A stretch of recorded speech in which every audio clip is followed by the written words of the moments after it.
How did I get better from chronic fatigue syndrome? A question I am asked a lot by my followers is, how did you get better from CFS? So firstly, I would say that recovery is not linear. And this is something I talk all about in my new book, Chronic Fatigue Syndrome, Your Route to Recovery. And recovery ultimately starts through an eclectic mix of approaches, which I outline in the book. These include, number 1, diet, number 2, lifestyle, and number 3, your mindset. One of the things that was key for my recovery journey was to first suspend my disbelief about how I was going to get better. And this meant that recovery was going to take place through me becoming active rather than passive about my health. It also meant settling into an understanding that a doctor was not going to provide me with a drug, a treatment, or a quick fix approach, and it meant accepting the understanding that I was going to have to go on the healing journey myself by uncovering the layers like an onion. So one of the first things that I did in my journey was a stool test with a nutritional practitioner to examine the microbiome and the ecology of my gut.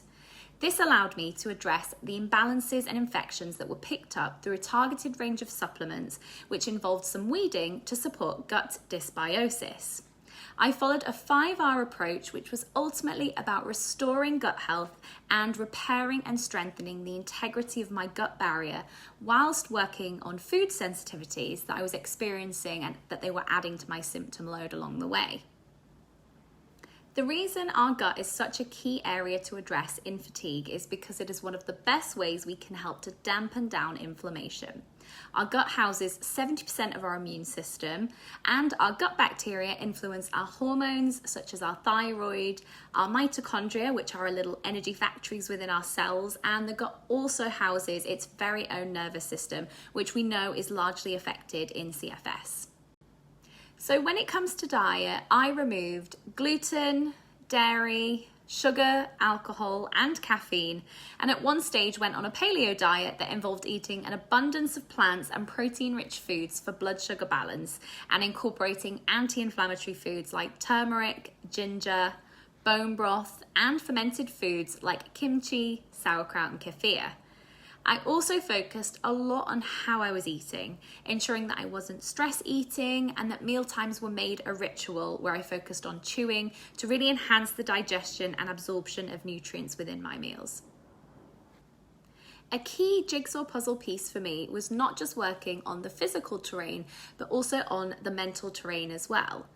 This involved examining my belief blocks that were impeding my recovery and ultimately working to restore my nervous system from being in sympathetic state. This ultimately means that I was in fight or flight mode all the time, and I really worked to get into rest or digest, which is like a calm and relaxation response, as much as possible, and that is meant to be our autopilot. So I worked hard against healing my anxious predisposition, which was something that was ingrained into me during my early years of life. I worked on reducing stress, taking a slower approach to life, and healing any trauma blocks that I had developed along the way. I also realised a lot of the stress I was carrying involved my perfectionistic approach to following CFS recovery diets, where as a result I became pretty food phobic along the way. And this is something I managed to rectify as soon as I spotted. I also needed to find the evidence that if other people had recovered, that I could too. And so I focused on challenging my belief blocks and seeing that the proof of progress I had made already was evidence enough that my symptoms and situation could improve further. If we don't believe that recovery is possible, then this can be a huge stumbling block. That's why I always say to clients that beliefs are simply opinions, yet we so often treat them as facts. And remember that beliefs can change as we go through life. So you might not have once thought that recovery was possible, but it is certainly possible to change that outlook.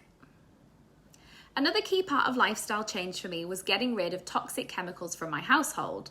So this included drinking filtered or reverse osmosis water, changing the self-care and cosmetic products used, as well as switching up toiletries, cleaning products, home fragrances, as well as cutting back on the use of plastic and aluminium.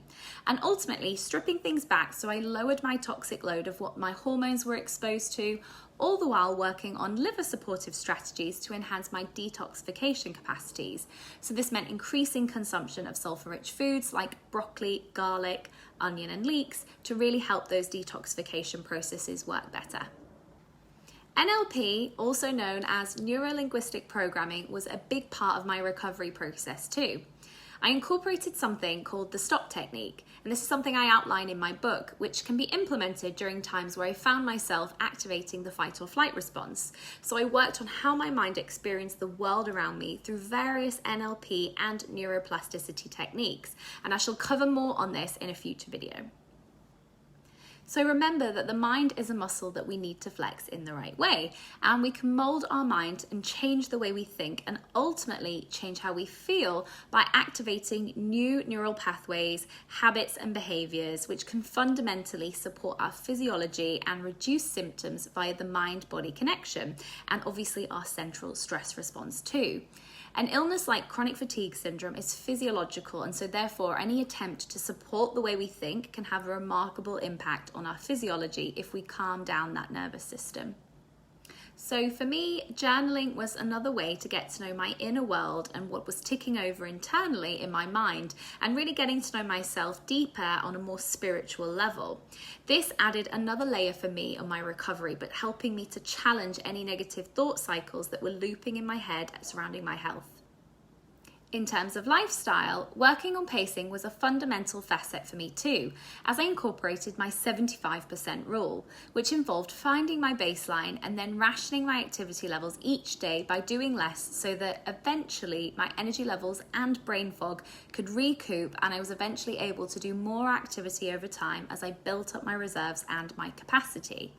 I worked on sleep hygiene as well as routine, whilst also healing my attitude to exercise and slowly bringing in more impactful forms of exercise over time, obviously when my body was allowing it, such as resistance training, some longer runs, and eventually some HIIT training when I reached restoration stages of recovery. And this actually allowed me to eventually pace myself to the point of where I could actually run my first marathon in 2018. It's also important for me to say that complementary and holistic therapies also lent a huge helping hand in my recovery, and it was there as a valid support tool for me during crashes and dips in my symptoms. Some of the key complementary therapies that were supportive to me in my unique CFS case were massage, including lymphatic drainage massage, the Perrin technique, the lightning process, colonic hydrotherapy and enemas, reflexology, and something called the EFT technique, which is also known as tapping, and acupuncture. Of course, it's also really important that I stress that this is just a recount of my own personal health journey. And of course, recovery is highly individualized with no one-size-fits-all approach.